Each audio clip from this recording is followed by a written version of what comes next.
اور بہت تھوڑا رد عمل دیا ہے، بہت کمزور قسم کا رد عمل دیا ہے یہ 25 پاکستانیوں کی فوجی عدالتوں سے جو ان کو سزا ہوئی ہے اس کے حوالے سے. اور اتنا نارمل ریئیکشن بنتا نہیں تھا کہ میتھیو ملر تم نے دیا ہے. یہ کون کہہ رہے ہیں؟ امریکی اپ کمنگ انتظامیہ کا ایک اہم ترین عہدے دار، وہ میتھیو ملر کو اس بات کو کہہ رہے ہیں. انہوں نے کہا فری عمران خان، اور پھر انہوں نے اپنے ٹویٹ کے آگے یہ جا کے لکھا. تو بہرحال یہ چیزیں کچھ غیر معمولی ہیں اور ہر لحاظ سے غیر معمولی ہیں. شاید سمجھا جا رہا تھا کہ دنیا اس کا نوٹ. میں حیران ہوں کہ کیلکولیشن کیوں اتنی خراب ہے. اور یہی نہیں، رچرڈ گنیل رات کو پاکستانی جو پاک اور امریکہ جو کمیونٹی ہے ان کے ساتھ ملا ہے، پاکستانیوں کے ساتھ ملا ہے، اور اس نے مسجد کے دورہ بھی کیا اور سب کو تھینکس وینکس بھی کیا، تصویریں بھی بڑی اس نے شیئر کی ہیں. تو وہ تو پاکستانی کمیونٹی کے ساتھ بالکل ان ہو چکا ہے، بالکل ان ہو چکا، بلکہ جیل ان ہو چکا ہوا ہے. تو یہ جو رد عمل ہے نا سر، یہ بالکل غیر معمولی ہے، جس کی بنا پہ میرا یہ تجزیہ ہے کہ سپریم کورٹ اگلے مہینے ہی کوئی سیف پیسج دے تو دے کہ نہیں، سویلینز کا ٹرائل فوجی عدالتوں کے اندر نہیں ہو سکتا. اس رد عمل کو دیکھتے ہوئے مجھے ایسا لگتا ہے، میرا تجزیہ بہرحال اس سلسلے میں. ہاں، پاکستانی دفتر خارجہ کہہ رہا ہے کہ ابھی ہم نے اس پر جو امریکی دفتر خارجہ کا رد عمل اس پہ ابھی سوچ کر جواب دینا ہے. اور سوچ کے کیا جواب دیں گے آپ لوگ؟ اردو میں کہہ دیں گے ہمارا داخلی معاملہ ہے؟ نہیں، بہت احتیاط کے ساتھ ہمیں رد عمل بھی دینے کی ضرورت ہے. وہاں یہ چیزیں ادھر. اور مزے کی بات سنیں، انٹرسٹنگ چیز یہ ہے کہ یونائٹڈ نیشن کے سیکرٹری جنرل ہیں اینٹونیو گوتریس، انہوں نے پارا چنار کی صورتحال کو ناقابل قبول قرار دے دیا. اقوام متحدہ کا سیکرٹری جنرل اینٹونیو گوتریس کہہ رہا ہے کہ ناقابل قبول ہے، سڑکیں کھولی جائیں پاکستانیوں کے لیے، ان کے لیے ریلیف کا سامان مہیا کیا جائے، ان کے تحفظ کا انتظام کیا جائے، ان کی ڈگنیٹی کو انشور کیا جائے. وہ یہ کہہ رہے ہیں. انہوں نے کہا یہ نہ ہو کہ کچھ بہت دیر ہو جائے. تو یعنی سر پاکستان کی صورتحال پہ پوری دنیا، ہم سمجھ رہے ہیں کہ وہ کچھ بھی نہیں، ہم تو اپنے پولیٹیکل معاملات کے اندر پھنسے نہیں، پوری دنیا کی بڑی واضح اور گہری نگاہ پاکستان کی صورتحال پہ ہے. نہیں تو اگر آپ کو یقین نہیں ہے تو آپ دیکھ لیں نا، یورپی یونین کا رد عمل دیکھ لیں، آپ امریکہ کا رد عمل دیکھ لیں، برطانیہ کا رد عمل دیکھ لیں، یونائٹڈ نیشن کے سیکرٹری جنرل کا رد عمل دیکھ لیں. یہ سب دیکھ رہے ہیں کہ پاکستان میں کیا ہو رہا ہے. پاکستان اس دیوار کی طرف آ رہا ہے جو بند ہے، اور ہمیں اس سے پہلے اپنی کچھ چیزیں کرنی ہوں گی. تو وہ جو میری ایک ٹائم لائن ہے نا کہ ناٹ مور دین 1 month، جنوری میں چیزیں یہ والی نہیں ہوں گی جو میں اور آپ ڈسکس کر رہے ہوں گے. جنوری میں چیزیں بالکل ڈفرینٹ طریقے سے ہوں گی. ہاں، ادھر جوڈیشل کمیشن آف پاکستان نے تمام ہائی کورٹس میں نئے ججز کی تعیناتی کے حوالے سے نا مطلوبہ تعداد کی تفصیلات جاری کر دی ہیں جی. اور 3 جنوری تک انہوں نے کہا کہ تمام نامزدگیوں کی تفصیلات طلب کریں. لسٹ کے مطابق سب سے زیادہ جو جج ہونے ہیں نا 26ویں آئینی ترمیم کے بعد ججز کی تعداد بڑھا دی گئی نا کورٹس میں. تو سندھ ہائی کورٹ میں 12 ججز تعینات ہونے ہیں، لاہور ہائی کورٹ میں 10 ججز تعینات ہونے ہیں، اسلام آباد ہائی کورٹ میں 4 ججز تعینات ہونے ہیں، پشاور ہائی کورٹ میں 9 ججز تعینات ہونے ہیں، اور بلوچستان ہائی کورٹ میں 3 ججز تعینات ہونے ہیں. اور اس سلسلے میں سیکرٹری جوڈیشل کمیشن نے تمام کمیشن ممبران کو خط لکھ دیا. کتنی بدقسمتی ہے. کمیشن ممبران سے مراد کیا ہے؟ پارلیمنٹینئنز، جو قائد اس پہ اختلاف ہیں جی، یعنی اپوزیشن کی طرف سے جو 2 بندے ہیں، بیرسٹر حامد اور بیرسٹر گوہر صاحب جو ہو گئے، اور حکومت کی طرف سے جو بندے ہیں ان کو. اور اٹارنی جنرل تو ویسے بھی آپ کو پتا ہے گورنمنٹ کو سپورٹ کرتا ہے، وزیر قانون تو آپ کو ویسے ہی پتا ہے گورنمنٹ کو سپورٹ کرتا ہے. یعنی بھرپور طریقے سے پاکستان کی پارلیمنٹ بتائے گی جن کے خلاف کیسز آنے ہیں سپریم کورٹ اور ہائی کورٹس میں، وہ بتائے گی کہ جی ہم نے جج کس کو ریکمینڈ کیا ہے نا. مزے کی بات یہ چیز ہے.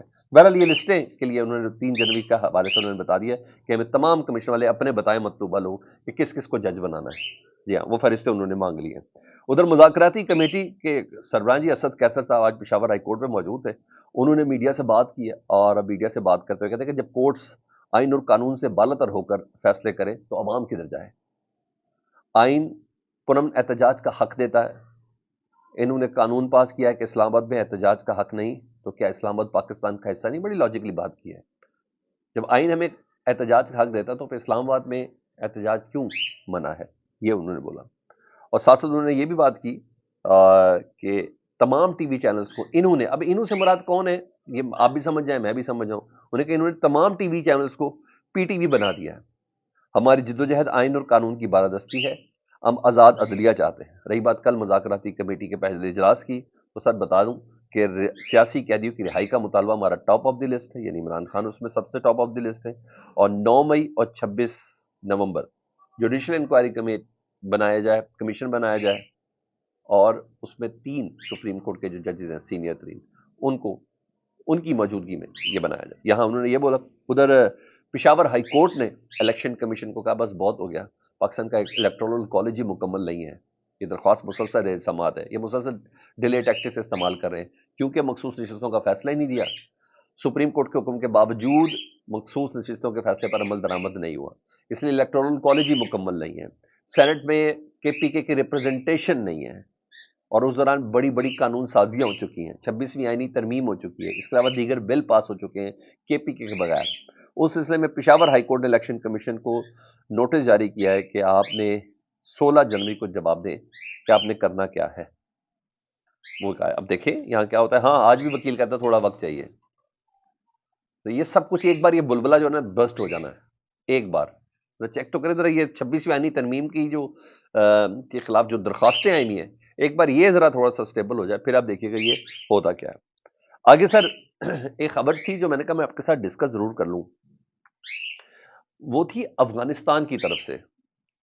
افغانستان کی حکومت کو آفیشیل رد عمل آیا پاکستان کے وزیر دفاع خواجہ آصف صاحب کے جملے پر، جس پر انہوں نے محمود غزنوی صاحب کو نا ایک عدد ولن کے طور پر پورٹرے کیا، اور جس پر انہوں نے کہا تھا کہ محمود غزنوی تو بیسیکلی ڈاکو تھا، تو افغانستان کا وہ ہیرو ہے، بلکہ افغانستان والوں نے کہا کہ وہ تو امت مسلمہ کا ایک بہت بڑا ہیرو ہے، اور پاکستان کے وزیر دفاع خواجہ آصف نے ان کو ڈاکو کیوں کہا؟ یہ حیرانگی کی بات ہے کہ امت مسلمہ کے ہیرو کو انہوں نے ڈاکو کہا۔ انہوں نے کہا اگر وہ اتنا ہی بڑا ڈاکو تھا تو پاکستان نے اپنے میزائل کا نام غزنوی میزائل کیوں رکھا ہے؟ بڑا سالڈ قسم کا جواب انہوں نے دیا ہے۔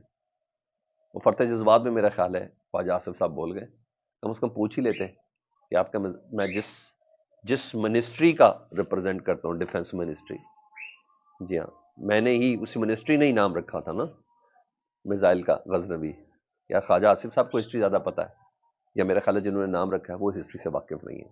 پر یہ رد عمل آیا۔ ادھر پاکستان تحریک انصاف کی جو مذاکراتی کمیٹی ہے جی، اس کے اسپوکس پرسن پاکستان تحریک انصاف نے رکھے، جو بھی مذاکرات ہوں گے ایک ہی بندہ ہوگا جو جواب دے گا، اس کا نام ہے صاحبزادہ حامد رضا صاحب۔